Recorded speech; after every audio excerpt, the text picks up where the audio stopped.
Donc avant de répondre à cette question, je voudrais d'abord revenir sur les motivations de la création de la Confédération.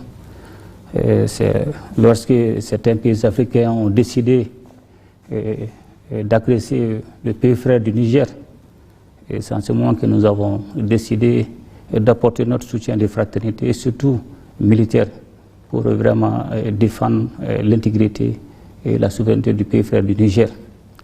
Il faut le reconnaître que cette menace d'agression était réelle, parce que l'un des présidents même de ces pays africains qui avait décidé d'agresser le Niger m'avait appelé pour nous dissuader de ne pas s'interférer dans cette situation. Et en son temps, il m'a demandé si toutefois on était au sérieux. Et je lui ai répondu, si nous ne sommes pas au sérieux et tenter d'agresser le Niger, et vous allez voir la suite. Donc après une heure de discussion, le président en question avait vraiment été sûr et il disait qu'il était le seul rempart pour pouvoir voir une éventuelle négociation. Mais il disait que la décision d'agresser le Niger était déjà validée. Donc c'est pour vous montrer jusqu'à quel point cette menace était réelle. Ensuite, il a essayé de m'expliquer que la situation du Niger était différente de la situation du Mali et du Burkina. Selon son terme, s'il laissait le président Bassoum à son temps, ça serait le tour de qui après? Bon, j'ai répondu simplement, si nous aussi on vous laisse agresser le Niger, ça serait le tour de qui après?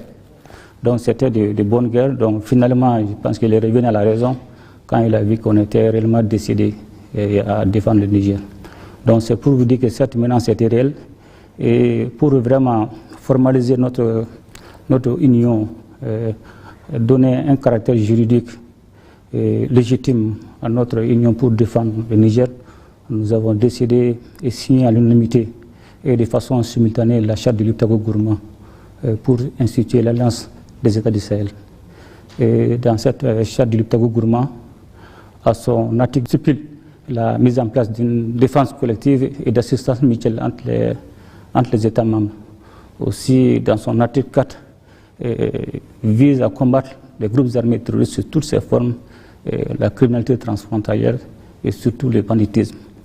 Donc dans son article 6, ce qui est le plus important, qui dit l'atteinte à la souveraineté et à l'intégrité territoriale d'un État membre de l'Alliance sera considéré comme une agression et obligera une assistance collective et mutuelle des autres membres de l'Alliance.